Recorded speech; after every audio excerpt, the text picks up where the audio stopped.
Hey everybody. I know that one of the things you guys are probably doing a lot of when you're at home besides video games. Yeah, don't think I don't know. I totally know what you're doing. But one of the things I think that you're doing besides video games is probably a lot of reading. Remember that you guys have the ability to take AR tests now. Mrs. Severson's been posting read alouds. Mrs. Schwann's been posting read alouds. So you guys are going to get a lot of reading done in the next couple of months, which is actually really good. Reading is going to help you with all of your classwork. It's going to expand your vocabulary. It's going to expand your imagination. And it's just all around, it's a good thing. So, but one of the things that I was thinking about is that I kind of miss being able to read to you guys in the classroom and leave you guys on those cliffhangers that all of you just love so very, very much. So I went online and did some digging, and one of my favorite authors has actually given permission for us to read his books through June, as long as we delete the video by June, free of charge. So we were kind of halfway through a book in the classroom, but with us being out for as long as we have, I thought maybe I would just start a brand new one. So this is the book I have picked out. This is Kingdom Keepers. It's by Ridley Pearson. And I don't know if you can see the cover real great, but take a look at the picture on the front. Maybe you can tell just based on the words underneath the title, but this book is Kingdom Keepers #1, and it's called Disney After Dark. And this is actually Cinderella's castle right here in the middle. So here's the back of the book. In this fantastical thriller, 5 young teens tapped as models for theme park guides find themselves pitted against Disney villains and witches who threaten both the future of Walt Disney World and the stability of the world outside its walls. Using a cutting-edge technology called DHI, which stands for both Disney Host Interactive and Daylight Hologram Imaging, Finn Whitman, an Orlando teen, and 4 other kids are transformed into hologram projections that guide guests throughout the park. However, the new technology turns out to have unexpected effects that are both thrilling and scary. Soon, Finn finds himself transported in his DHI form into the Magic Kingdom at night. Is it real? Is he dreaming? Finn's confusion only increases when he encounters Wayne, an elderly Imagineer who tells him that the park is in grave danger.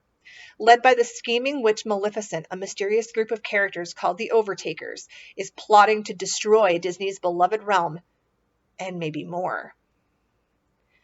This gripping, high-tech tale will thrill every kid who has ever dreamed of sneaking into Walt Disney World after hours and wonder what happens at night when the park is closed. And so every Friday, I'm going to post me reading a chapter from this. It'll be on our YouTube channel, and I will send the links to the class stories so you guys can read it. You guys can take a look at it if you want. And if you don't, that's okay too. But like I said, I miss reading aloud to you guys. So here's chapter 1. And this image up in the corner here is going to be important later. He found himself standing next to the flagpole in town square in the heart of the Magic Kingdom, in his pajamas. How he'd gotten here, he had no idea. His last memory was climbing into bed. It felt like only minutes earlier. Gripped by a sense of panic, awed by the sight of the Cinderella castle at night, Finn Whitman briefly recalled that he'd had other similar dreams recently, always in the Magic Kingdom, always at night. But in his 13 years, none so real, so vivid as this. He felt a breeze on his face. He smelled the wet earth of a flower bed not far away. He heard the distant whine of traffic and the buzz of a motorboat on the lake behind him. It looks so different, he thought, only to realize he'd spoken out loud. Main Street stood empty, not a person in sight. He glanced around and quickly saw that he was all alone. Not so different as all that, came a man's voice. Though faint, it startled Finn. He looked around again, this time trying to find the sound of that voice. There, an old guy with white hair on a bench in front of the exhibition hall. He sat so close to a seated sculpture of Goofy that Finn hadn't noticed him. Finn moved toward the man, crossing the empty street. He felt unusually light, almost buoyant. The old man wore khakis, a collared shirt, and a name tag. Wayne. "Where is everybody?" Finn asked, struck by the electronic sound of his own voice. "Is it empty?" the man asked, looking up anxiously. "Tell me what you see." Finn wondered if the old guy was blind. He seemed to be looking right at Finn. His blue eyes looked perfectly normal. Still, maybe he couldn't see. "Well," Finn said politely, "it's like empty. And it's dark out. And it's just the two of us." Wayne's expression changed to disappointment. "What am I supposed to see, exactly?" Finn asked. "You're only supposed to see what you can see." "Whatever that means," Finn said. "It means exactly what it says." "If you say so." "Listen, young man, I've been around here since long before any of them were even created. I live in the apartment above the fire station." He pointed right at the firehouse and then looked back at Finn. "That takes some seniority, believe me." Seniority? Or senility? Finn wondered. Living above the firehouse? Finn doubted it. "Nice pajamas," the old guy said. Finn looked at himself. His pajamas seemed to be glowing. What was with that? He said, "I don't mean to be rude, but if you can see, if you're not blind, then why'd you ask me about the park being empty?" Wayne's ice blue eyes drilled into him. "How do you think you got here, young man?" "That depends on where I am," Finn answered honestly. This felt like no dream he'd ever experienced. "Good answer. I expected no less of you." "Excuse me? I assume that you'd question this. That's only natural, but ultimately there's only one explanation, isn't there?" "Is there?" Finn was really confused. "The other ones I wasn't so sure about, but you, Finn Whitman? By the way, that's a fine name you have, a name with real potential." Finn took a step back. How did this old guy know his name? "What other ones?" Finn asked. He studied Town Square and Main Street. The street lamps shone yellow. The Cinderella Castle glowed in the distance. All the familiar streets and paths and attractions, but empty. "I told you, there's no one here. No one but us. It's empty." Wayne said nothing as he stood and walked up Main Street, past the shops and toward the castle. Finn found himself following right along. If you get a chance, go Google a map of the Magic Kingdom in Disney World and you can actually follow along. Finn found himself following right along.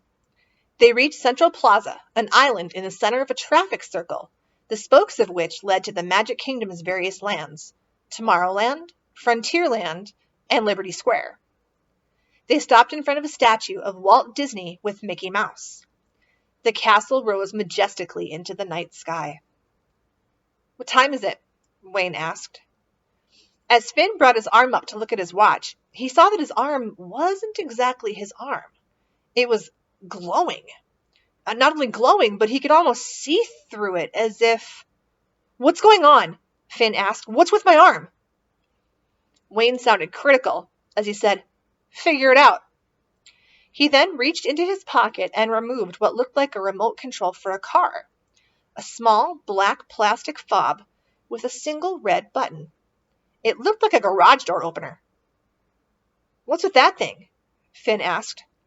"This button will send you back." "Back where?" Finn felt a jolt of fear. What if this wasn't a dream? He studied his arm again, then his other arm.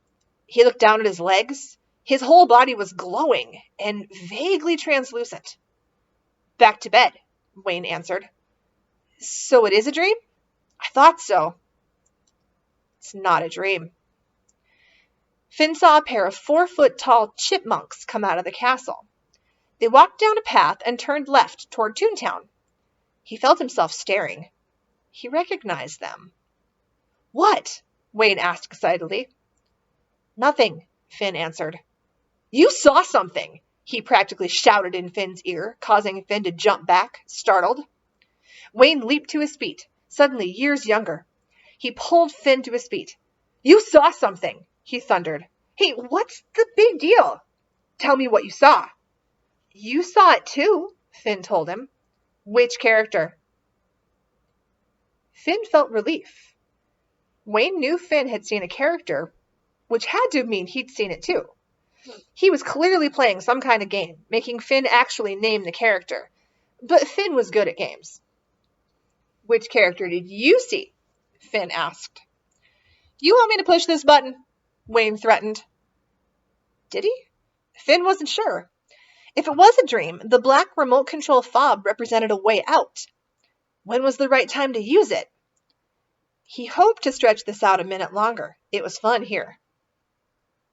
He glanced around at the sound of footsteps. Goofy went tearing past them, not 30 feet away, and headed into Frontierland.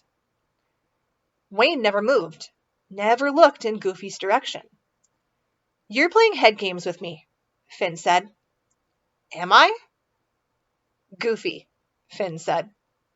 Are you asking me if I'm Goofy? I've been called worse. Wayne studied Finn. His old leathery face brightened as he said, You saw Goofy. Maybe Wayne needed a hearing aid. He seemed prone to fits of shouting. Finn backed off. Yeah, so what? You would have too if you'd bothered to look. Wayne probably couldn't hear all that well. He obviously hadn't heard Goofy's footsteps because he hadn't turned toward the sound. Finn decided to test Wayne. Chip and Dale, he said. You saw them, right? You saw Chip and Dale! He made it sound like Finn had won the lottery. What was with that? This is getting a little weird. I think I want to go back now. Finn heard himself repeat some of what Wayne had told him, though the words didn't fit in his mouth all that well. It sounded to him like someone else was doing the talking.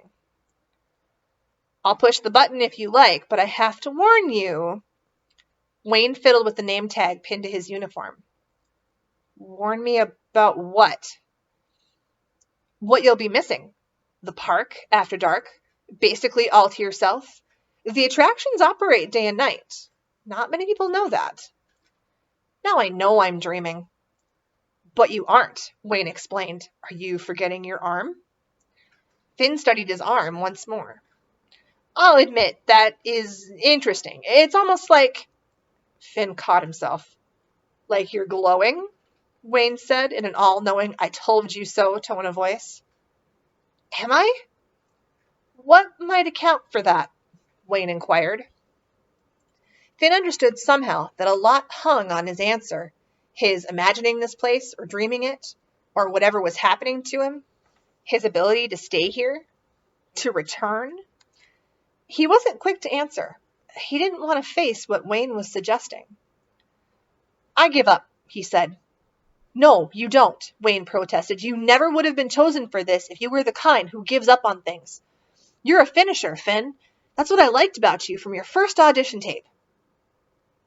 Stunned by what the old guy had just said, Finn felt his mouth go dry. How did Wayne know about his audition tape? Exactly how complicated could a dream get? Who are you? Finn blurted out. I'm Wayne. I work here. I was one of the first people hired by Walt Disney to imagine this park. The rides, the attractions. They call us Imagineers. You knew Walt Disney? Finn tried not to sound impressed. He was my boss, you might say. At any rate, he's the reason I'm here. The reason you're here. Me? I know this can't be easy. It's a dream, Finn said, thinking, what's so hard about a dream? No, it's not a dream, Wayne said. Take a look at the moon. Finn didn't move. Wayne's voice became more severe. I said, look at the moon. Finn had to turn around to locate the moon. A half moon, like a crooked smile, hung well above the horizon. When you wake up, when you think you wake up, Take a look out the window. You'll see the same moon, and you'll know. Know what? Finn asked. That you were here, sitting in Disney World with an old guy named Wayne. You're telling me this isn't a dream? Finn felt his words catch in his throat. We've got a problem. A big problem. A problem that affects not only the park, but the world outside the park. We call them the Overtakers. The what? Finn didn't like the sound of that. Wayne said urgently, You need to contact the other hosts. All 4. Arrange to meet them here at the same time. That will mean all of you going to bed, going to sleep fairly close to the same time. Within a half hour of one another. Tell them that. That should work, I think. What are you talking about? There's a fable, a story, a puzzle of sorts that was left in case of a problem like this. It's called The Stonecutter's Quill. A problem like what? Finn felt totally confused. The Stonecutter's Quill. The title had an eerie sound. Just then, Tom Sawyer came out of Frontierland and headed up a long ramp into the castle. Is that really the Tom Sawyer? Finn wondered. The barefoot boy was smoking a pipe with a long stem. Wayne did a good job of not reacting, of pretending he didn't see the kid. Wayne said, This puzzle has to be solved to be understood. It has to be understood to be of any use to us. He paused and looked over at Finn. It felt to Finn as if Wayne was looking right through him. You're going to solve it. Me? The 5 of you, Wayne said. Finn jumped away from the man. Again, he thought, how complicated can a dream get? If Wayne was only part of a dream, how could he possibly know about the 4 other hosts? How could he talk about Finn's audition tape the way that he had? It was all related, all rolled into one, but Finn couldn't sort it out. Finn said, You're talking about MGM Studios. Of course I am, Wayne said. You see, I knew you were the right one. You're the leader, Finn. I don't have the slightest clue what you're talking about, Finn said. Nice try. But of course you do. You know exactly what I'm talking about. You just don't want to face it. Perfectly understandable. But that will change. A fable, Finn said, testing him again. Could a dream remember itself? The moon, Wayne reminded him. Don't forget the moon. I won't.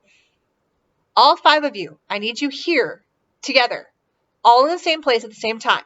I can explain it to you then, once, as a group, just the one time. You can decide, as a group, to help us or not. Us. I'll explain that as well. This is the weirdest dream I've ever had, Finn said, not realizing he was shouting. You'll get over it, Wayne said. He raised his right hand, the one carrying the black remote control fob, and pressed the button with his thumb. Finn awoke, sitting up in bed. His bedside clock read 2:07 a.m. He collected himself, checked his surroundings. He reached out and touched the glass of water next to the clock. Just the feel of it was reassuring. Thank goodness, he thought. A dream, he wondered. Whoa, he heard himself say aloud. What a dream! This time his voice sounded more the way it always sounded, which reminded him of how thin and electronic it had sounded in the park. Whoa, he repeated, just to hear himself say it. He scratched an itch on his head and another on his belly. That felt better.